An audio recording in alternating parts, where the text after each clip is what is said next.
Mohon izin saya mewakili Bapak Deputi SDM Aparatur untuk menyampaikan paparan terkait dengan apa yang diagendakan dalam pertemuan kali ini.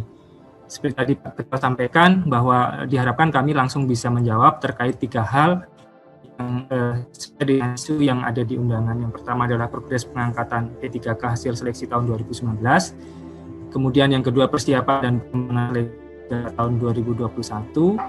Yang ketiga adalah formasi guru dalam seleksi CPNS. Izin ini untuk yang pertama bagi kalian bahwa progres pengangkatan P3K hasil seleksi tahun 2019 dapat kami sampaikan bahwa pada tanggal 28 September 2020 alhamdulillah Presiden telah menetapkan Presiden nomor 98 tahun 2020 tentang gaji dan tunjangan P3K. Di mana secara intinya Bapak Ibu sekalian bahwa P3K berhak menerima gaji dan tunjangan antara lain tunjangan pangan, tunjangan kerja, tunjangan jabatan struktural, tunjangan jabatan fungsional, dan tunjangan lain. Besarnya tunjangan disesuaikan dengan ketentuan peraturan perundang-undangan yang mengatur tunjangan bagi PNS. Yang kedua, pemberian gaji dan tunjangan bagi P3K pusat dibebankan pada APBN dan bagi P3K daerah dibebankan pada APBD. Sebagai tindak lanjut keluarnya Perpres 98 tahun 2020, Kementerian PAN-RB juga, Bapak Menteri PAN-RB juga telah mengeluarkan beberapa peraturan Menteri PAN-RB yang terkait dengan itu, sudah kami undangkan. Yang pertama adalah Peraturan Menteri PAN-RB nomor 70 tahun 2020 tentang masa hubungan perjanjian kerja pegawai pemerintah dengan perjanjian kerja, yang pada intinya mengatur bahwa masa hubungan kerjanya adalah 1 tahun sampai dengan 5 tahun. Dan setelah itu dapat diperpanjang untuk masa berikutnya. Yang kedua adalah Peraturan Menteri PAN-RB nomor 71 tahun 2020 tentang pemberian kuasa pengangkatan pegawai pemerintah dengan perjanjian kerja. Ini hanya mengatur bahwa selain PPK, pejabat-pejabat eselon 1 yang terkait dengan kepegawaian ataupun eselon 2 yang terkait dengan kepegawaian itu bisa diberikan kuasa untuk mengangkat pegawai. Kemudian yang ketiga, Peraturan Menteri PAN-RB nomor 72 tahun 2020 tentang perubahan atas Peraturan Menteri PAN-RB nomor 2 tahun 2019 tentang pengadaan pegawai pemerintah dengan perjanjian kerja untuk guru, dosen, tenaga kesehatan, dan penyuluh pertanian. Permen PAN-RB nomor 72 ini merupakan permen PAN yang khusus dilakukan untuk mengangkat mereka yang telah lulus seleksi pada tahun 2019. Jadi pada waktu itu atas dasar Permen PAN 2 tahun 2019 mereka melakukan seleksi, kemudian kelanjutan pengangkatannya, maka kita menerbitkan Permen 2. Selanjutnya Bapak Ibu sekalian, bahwa selanjutnya Kementerian PAN-RB juga telah menetapkan penetapan kebutuhan ataupun formasi untuk mereka yang lulus tahun 2019 tersebut sejumlah 310 pemerintah daerah dan keputusan Menteri terkait satu instansi pusat yakni Kementerian Pendidikan dan Kebudayaan yang telah melakukan seleksi untuk dosen dan perguruan tinggi di dosen dan tenaga pendidikan di perguruan tinggi negeri baru. Putusan atau formasi ini yang menjadi dasar di pemberkasan atau penetapan NIP P3K di PKN. Jadi seluruh formasi sudah kami tetapkan pada tahun 2020 sejumlah 370 Pemda dan 1 instansi. Ini adalah situasi sekalian bahwa yang sudah ditetapkan formasinya sejumlah 50.530 formasi. Terdiri atas guru 34.117 formasi, kemudian tenaga pendidikan 1.471 formasi, dosen 1.383 formasi, penyuluh pertanian 11.590 formasi, dan tenaga kesehatan 1.769 formasi. Perlu kami sampaikan di sini bahwa pada intinya tadinya yang lulus pada tahun 2019 yang lulus passing grade adalah sejumlah 51.293 peserta.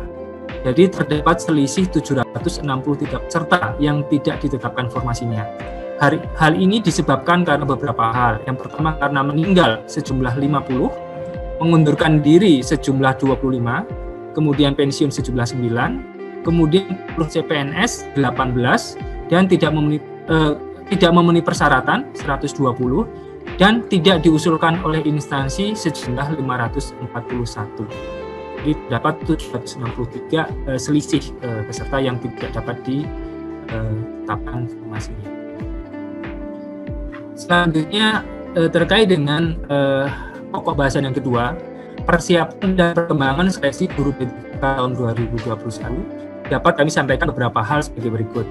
Yang pertama, bahwa Kementerian Pendidikan dan Kebudayaan selaku jabatan fungsional guru pada tahun anggaran 2021 merencanakan melakukan rekrutmen P3K untuk tenaga guru. Dengan jalur P3K, maka persyaratan usia pelamar dari 20 tahun sampai dengan 1 tahun sebelum batas usia pensiun pada jabatan yang dilamar. Ini untuk guru sebelum sampai dengan umur 59 tahun. Yang ketiga, sampai dengan akhir Agustus 2020, jadi waktu itu formasi juga sudah kita buka dari awal tahun 2020, namun demikian sampai dengan akhir Agustus 2020, baru 174.077 formasi guru P3K yang telah diusulkan oleh pemerintah daerah. Oleh karena itu, pengajuan usulan untuk formasi guru P3K kemudian kita perpanjang lagi sampai dengan 31 Desember 2020. Bersamaan dengan itu, telah pula dilakukan sosialisasi kepada seluruh Pemda oleh Kemendikbud bersama dengan Kementerian PRB, Kementerian Keuangan, Kementerian Dalam Negeri, dan Badan Kepegawaian Negara.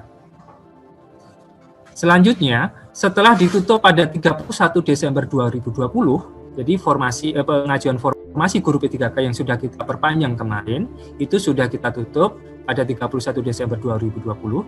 Sampai dengan saat ini terdapat 407 secara resmi mengajukan usulan formasi guru P3K dengan jumlah total usulan sebanyak 489.664. Sekali lagi, yang telah mengajukan secara resmi sebanyak 407 Pemda dengan jumlah total usulan 489.664. Di samping itu, dapat 58 Pemda lainnya yang berkomitmen untuk segera melengkapi dokumen pengusulan dengan jumlah potensi usulan sejumlah 64.262. Ini 58 Pemda ini kami harapkan bisa secepatnya. Mudah-mudahan dalam 1-2 hari ini bisa ini, karena sebetulnya secara resmi data sistem sudah kami tutup di 31 Desember 2020, hanya barangkali beberapa Pemda yang belum melengkapi terkait dokumen misalnya tanda tangan PPK-nya yang belum ada dan seterusnya. Kemudian yang kelima, Menteri PAN-RB akan memverifikasi dan menetapkan formasi berdasarkan analisis jabatan dan analisis beban kerja, serta juga mempertimbangkan data Dapodik Kemendikbud sesuai dengan peraturan perundang-undangan yang berlaku.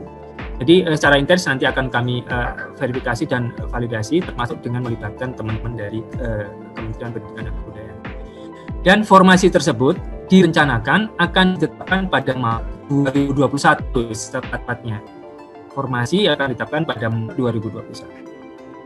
Yang keenam, saat ini kami dalam proses finalisasi perancangan sistem penerimaan, soal ujian kompetensi, dan sistem seleksi yang melibatkan Kementerian PAN-RB, Kemendikbud, BKN, BPKP, BSSN, dan BBT.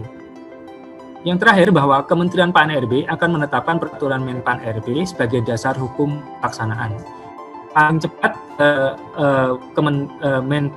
peraturan Menteri PAN-RB ini ada Maret 2021 setelah berbagai macam data dan berbagai macam soal dan berbagai macam sistem seleksi sudah bisa kita rapikan. Itu terkait dengan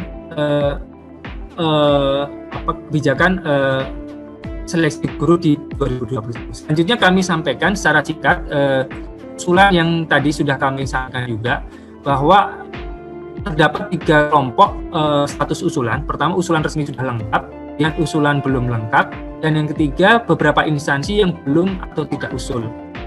Jadi usulan resmi sudah lengkap, itu ada 28 provinsi dan 379 kabupaten kota dengan jumlah total usulan 489.664. Usulan yang belum lengkap dan akan segera dilengkapi ada 1 provinsi, 57 kabupaten kota dengan jumlah total usulan 64.262. Sedangkan yang belum atau tidak usul sama sekali terdapat 5 provinsi dan 72 kabupaten kota dengan jumlah instansi sebanyak 77. Ini terkait dengan secara detail usulan guru yang telah masuk 18 Januari 2021. Kemudian isi yang ketiga terkait dengan formasi guru dalam seleksi CPNS. Ini ada beberapa arahan dari pimpinan. Yang pertama bahwa keputusan pemerintah untuk merekrut 1 juta guru dengan skema P3K pada tahun 2021 merupakan upaya jangka pendek pemerintah. Rencana ini disamping untuk menyelesaikan kekurangan tenaga guru yang selama ini diisi oleh tenaga honorer, juga memberikan kesempatan bagi mereka yang berusia di atas 35 tahun untuk memperoleh kepastian status kepegawaiannya. Rencana ini juga sudah dikaji seawal tahun 2020 bersama dengan Kemendikbud, Kementerian Keuangan, Kemendagri, dan lain. Yang kedua, kepastian jangka pendek tersebut bukan berarti menghentikan secara total pengadaan guru melalui skema CPNS. Pengadaan guru dengan skema CPNS tetap diperlukan untuk menjamin keberlanjutan program dan kualitas pendidikan yang harus dilakukan dalam jangka panjang. Yang ketiga, bahwa kami menyadari akan peran strategis guru dalam meningkatkan kualitas pendidikan. Karena itu, dalam proses perencanaan kebutuhan dan pengadaan, Kementerian PAN-RB selalu berkoordinasi dengan Kemendikbud sebagai instansi pembina jabatan fungsional guru. Demikian pula dalam hal menentukan komposisi yang ideal antara jumlah guru P3K dan PNS. Keputusan untuk menentukan komposisi ideal guru P3K dan PNS tidak menjadi kewenangan Kementerian PAN-RB semata, karena keputusan dimaksud harus memperoleh pertimbangan atau rekomendasi dari instansi pembina, dalam hal ini Kementerian Pendidikan dan Kebudayaan. Provinsi belum mengajukan usulan terdapat 2 provinsi, yakni Provinsi Sumatera Utara, Provinsi Sulawesi Selatan, Provinsi NTT, Provinsi Papua, dan Provinsi Papua Barat. P3K tahun 2019 yang lalu, sebagaimana yang dapat kami sampaikan pada slide ini, di mana pada saat itu yang melakukan pendaftaran adalah sebanyak 90.576. Ini datanya masih konsisten dengan yang lalu-lalu, dan yang lulus adalah 51.293, sebagaimana tadi disampaikan oleh Pak Arikat Moko. Nah, hanya saja dari 51.293 ini, karena dulu waktu kita melaksanakan seleksi P3K tahap 1, itu belum ditetapkan formasinya, maka kemudian masing-masing instansi atau daerah diminta untuk menyampaikan penetapan formasi dari peserta yang sudah lulus. Jadi untuk guru yang sudah lulus itu adalah 34.954 dan tenaga pendidik sebanyak 1.485 orang. Nah, ini yang tadi kemudian diceritakan oleh Pak Arikat Moko, dari jumlah tersebut yang sudah menyampaikan formasinya dan sudah ditetapkan oleh teman-teman di Kementerian PAN-RB terkait dengan formasi adalah sebanyak 50.530 formasi atau 5.530 jabatan. Nah, data ini adalah bagaimana progresnya di BKN terkait dengan penetapan nomor induk P3K ini. Kami ingin menjelaskan sedikit terkait dengan format penetapan nomor induk P3K yang tentu saja agak sedikit berbeda dengan nomor induk pegawai negeri sipil. Yang membedakan nomor induk P3K itu adalah ada angka 21 di sini Pak Ketua. Jadi formatnya sama-sama 18 digit, tetapi kemudian ada angka 21, sehingga nanti di dalam database-nya BKN kami bisa dengan mudah mendetek berapa sebetulnya jumlah P3K kita, apakah berdasarkan jabatan, dan berapa jumlah PNS. Kalau nanti suatu saat kita ingin membandingkan antara komposisi data P3K dengan data PNS. Nah, penetapan nomor induk P3K ini juga sudah ditetapkan melalui peraturan BKN nomor 1 tahun 2019 tentang petunjuk teknis pengadaan pegawai 3K, pegawai pemerintah dengan perjanjian kerja. Bagaimana progresnya? Jadi kalau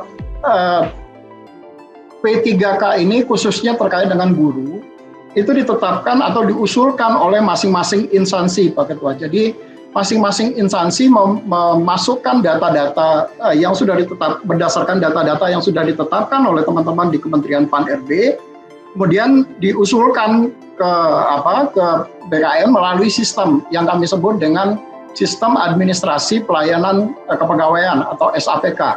Jadi masing-masing instansi memasukkan usulannya melalui sistem aplikasi SAPK yang ada di BKN. Dan sampai dengan hari Sabtu kemarin, usul yang sudah masuk untuk formasi guru itu sebanyak 21.767 pegawai atau lebih kurang sekitar 62% dari total formasi yang sudah disetujui oleh teman-teman di Kementerian Pan-RB. Kemudian yang sudah ditetapkan nomor pertimbangan teknis nomor induk P3K-nya itu sebanyak 5.923. Ini tersebar di seluruh kantor regional kami dan setelah ditetapkan nomor induk P3K-nya, kemudian masing-masing PPK, pejabat pembina kepegawaian, dalam hal ini adalah gubernur, bupati, wali kota, menetapkan SK P3K-nya. Nah, yang sudah ditetapkan SK P3K-nya oleh masing-masing instansi itu baru 865.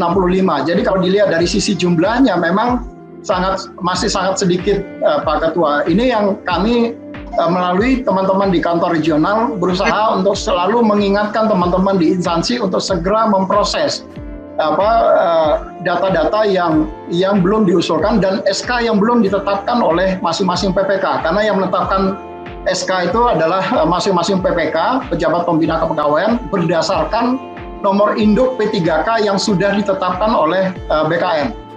Nah, dari data yang masuk, yang setelah dilakukan usulan yang masuk ke BKN melalui sistem, itu ternyata banyak yang ada beberapa yang datanya tidak lengkap sesuai dengan persyaratan pengangkatan nomor P3K sebanyak 49 orang. Nah, data 49 orang ini kemudian kami kembalikan ke instansinya untuk segera dilakukan mereka bisa melengkapi data-data tersebut. Nah, kalau ini adalah breakdown per kantor regional, bagaimana penetapan dari jumlah tadi dari seluruh yang sudah ditetapkan pertimbangan teknis P3K-nya, baik itu untuk guru, penyuluh pertanian ataupun tenaga kesehatan.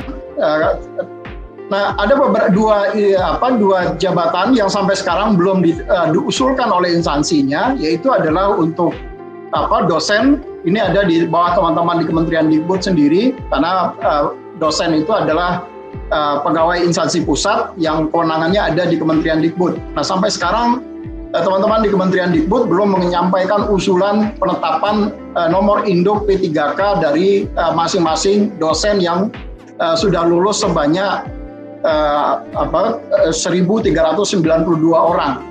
Ini yang kami masih menunggu sampai sekarang, sistem masih kami buka dan teman-teman di instansi masih on progress sampai sekarang untuk melakukan penetapan usulan untuk nomor induk P3K. Itu kira-kira Pak Ketua terkait dengan progres penetapan nomor induk P3K yang saat ini masih berlangsung di BKN melalui kantor-kantor kami di setiap di kantor regional, baik itu di kantor regional 1 sampai dengan kantor regional 14 di Manokwari. Ini masih bergerak terus datanya. Jadi setiap hari data terus bertambah, Pak Ketua. Jadi ini yang sekarang sedang berlangsung. Yang kedua terkait dengan proses atau persiapan penerimaan CPN P3K tahun 2021 khusus untuk guru. Di dalam beberapa kali rapat pertemuan yang dikoordinasikan oleh teman-teman di Kementerian Pan-RB, ada pembagian tugas yang sudah sangat jelas antara Pan-RB, BKN, dan teman-teman di Kementerian Pendidikan dan Kebudayaan.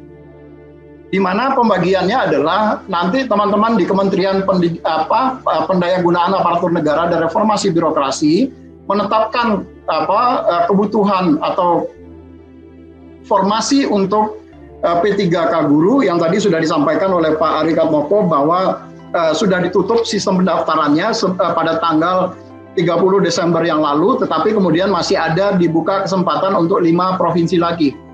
Nah, nanti setelah formasinya ditetapkan oleh teman-teman di Kementerian Pan-RB, maka formasi itu kemudian disampaikan kepada BKN.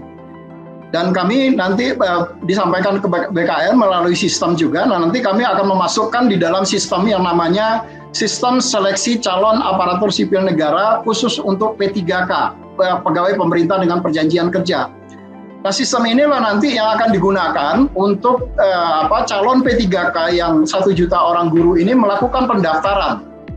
Nah, di dalam pendaftarannya, kalau kami boleh sedikit agak detailkan, jadi pendaftaran akan dilakukan melalui sistem SSCASN P3K. Nanti masing-masing P3K akan membuat akun di sana dan mereka kemudian mendaftar. Mendaftar sekaligus termasuk melakukan pencetakan kartu peserta ujian. Nah, dari kartu peserta ujian inilah yang kemudian nanti dijadikan sebagai dasar pada saat mereka mengikuti seleksi yang nanti akan diselenggarakan. Proses seleksinya di dalam pembagian kewenangan kemarin berdasarkan sistem UNBK, Ujian Nasional Berbasis Komputer, yang dikoordinasikan oleh teman-teman di Kementerian Dikbud. Nah, di dalam pendaftaran ada, karena P3K yang 1 juta orang guru ini itu datanya berbasiskan kepada data peserta yang didorong adalah peserta yang dia terdaftar di data Dapodik, kemudian yang lulus PPG yang datanya juga ada di Dapodik, dan data tenaga K2 yang ada di Badan Kepegawaian Negara atau sisa tenaga K2 yang ada di Pegawai Negara. Nah, sistem pendaftaran nanti pada akhirnya akan terkoneksi langsung dengan sistem atau data sistem yang ada di Dapodik, dengan data Dapodik untuk memastikan bahwa orang-orang atau calon P3K yang mendaftar tadi itu adalah memang orang-orang yang terdaftar di data Dapodik ataupun di data BKN. Karena di dalam Permenpannya ditetapkan bahwa pesertanya adalah orang-orang yang terdaftar di 2 database tadi. Nah, sistem kami juga akan terintegrasi, bukan akan terintegrasi, tapi terintegrasi dengan Dukcapil terkait dengan data kependudukan, karena setiap calon pegawai negeri sipil atau calon pegawai ASN mereka harus menginput nomor induk kependudukannya. Kenapa? Karena di dalam Undang-Undang ASN orang yang berhak untuk bisa menjadi pegawai ASN itu adalah orang yang warga negara Indonesia yang itu diwakili melalui nomor induk kependudukan. Jadi data kami atau sistem kami terkoneksi dengan sistemnya Dukcapil untuk melakukan verifikasi apakah betul yang bersangkutan adalah warga negara Republik Indonesia, dan sistem juga terkoneksi dengan data Dapodik. Kalau yang bersangkutan tidak terdaftar di data Dapodik, maka sistem tentu saja nanti akan mereject yang bersangkutan atau tidak bisa mengikuti pendaftaran. Nah, setelah dilakukan pendaftaran, maka nanti teman-teman di Kementerian Dikbud akan melakukan verifikasi terhadap data. Ini akan dilakukan oleh teman-teman di Kementerian Dikbud. Kenapa dilakukan oleh Dikbud? Karena kalau dilakukan oleh instansi atau masing-masing daerah, mestinya ini dilakukan oleh masing-masing instansi, biasanya lama prosesnya. Jadi ini kemarin yang disepakati bahwa nanti teman-teman Dikbud yang akan membantu melakukan verifikasi terhadap data para pelamar yang masuk. Nah, setelah mereka melakukan pendaftaran, mereka kemudian mengikuti seleksi melalui sistem UNBK yang tadi kami sampaikan. Setelah mereka selesai seleksi, maka data hasil seleksinya kemudian disampaikan kembali kepada BKN. Kemudian BKN akan melakukan pengolahan hasil seleksinya dengan menggunakan kembali sistem SSCASN P3K.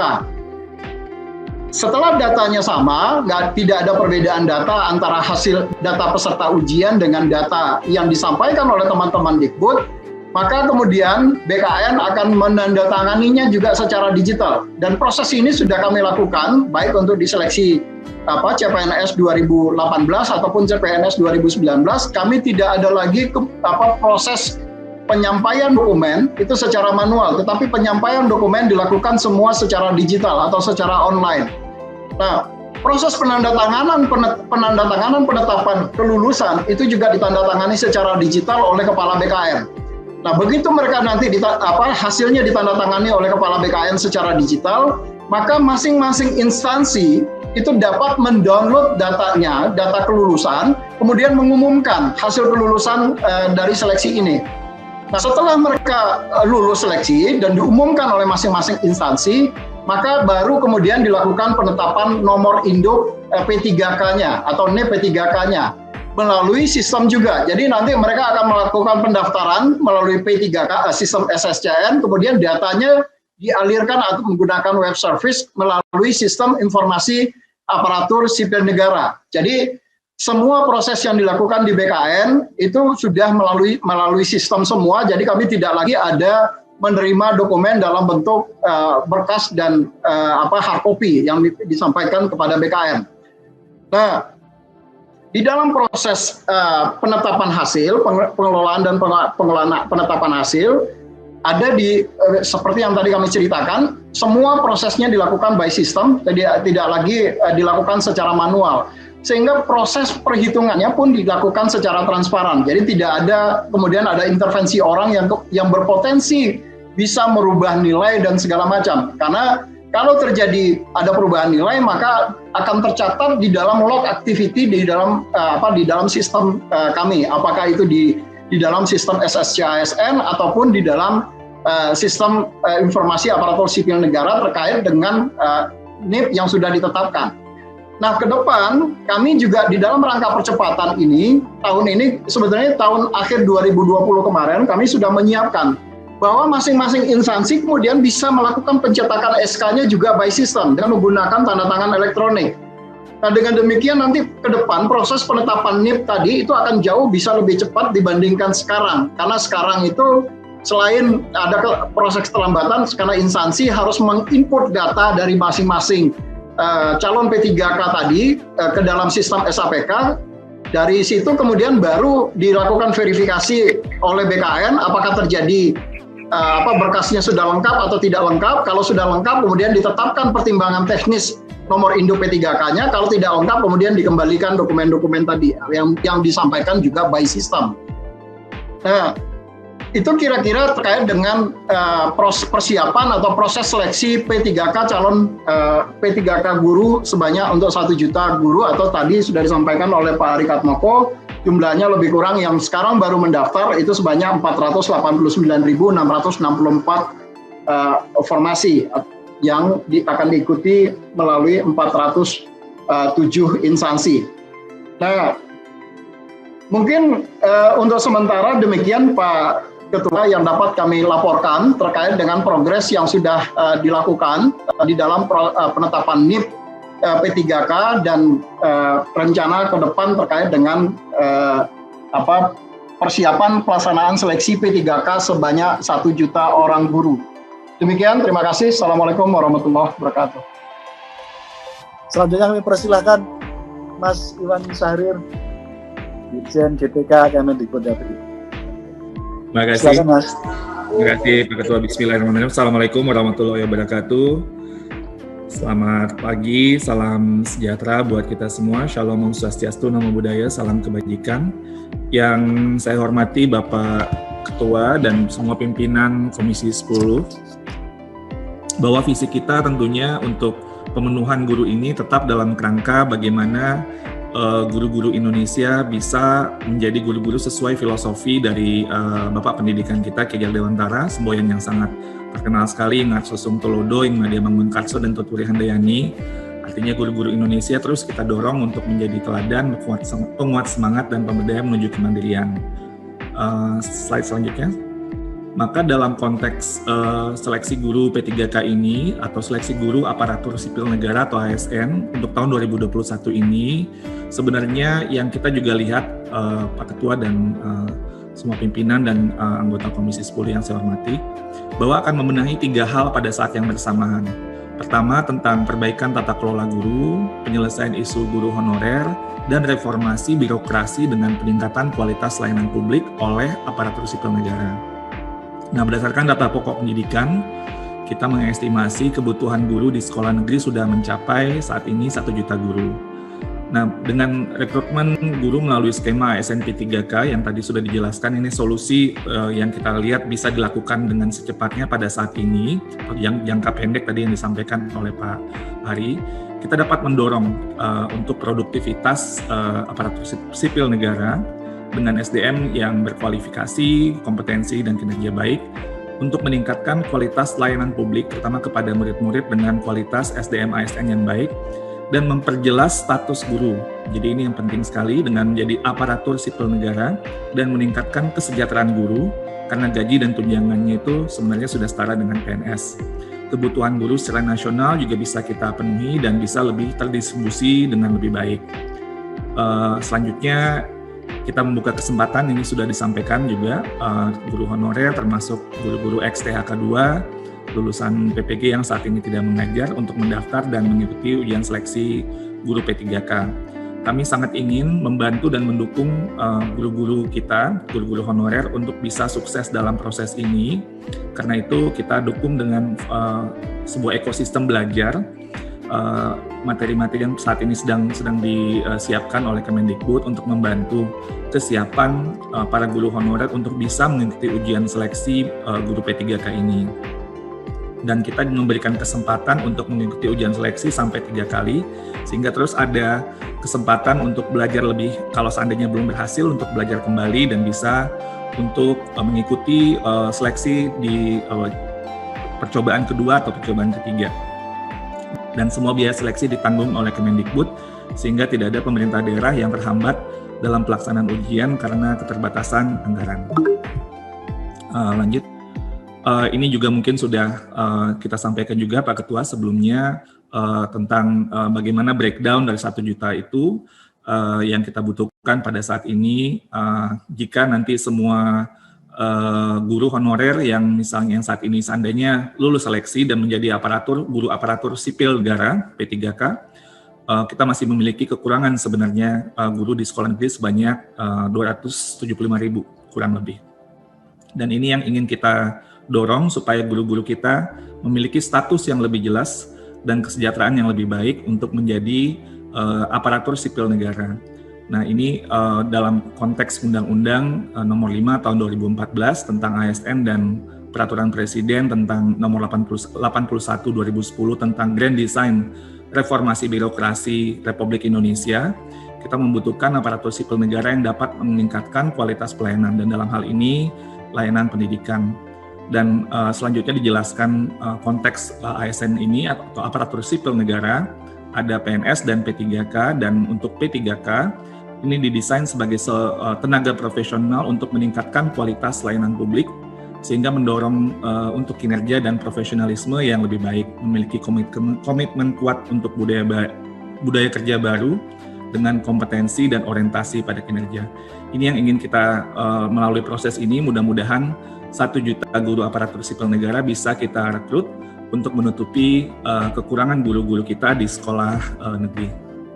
Lanjut, ini Pak Ketua yang kami lakukan di Kemendikbud yang mungkin terpenting untuk para calon-calon pendaftar nanti untuk mengecek linearitas dari kualifikasi mereka, karena ini diperlukan nanti pada saat mendaftar Pak Ketua. Jadi guru honorer atau guru yang memiliki sertifikat pendidik atau guru honorer K2 dari berbagai sumber ini kita mesti memastikan linearitasnya sehingga nanti individu-individu yang bersangkutan dapat mendaftar dengan berdasarkan nomor-nomor ID, misalnya nomor registrasi K2-nya atau NUPTK, NIK atau nomor sertifikat pendidik. Dan ini akan dilakukan dengan sistem aplikasi di GTK di Kemendikbud. Lanjut. Ini sudah dijelaskan oleh Pak Harmen tadi panjang lebar, saya lanjut aja. Silakan ke slide yang selanjutnya. Dan yang ini yang tadi kami sebutkan Pak Ketua, pada saat ini kami mempersiapkan materi-materi pembelajaran online yang nanti bisa mudah-mudahan targetnya di bulan Februari Pak Ketua.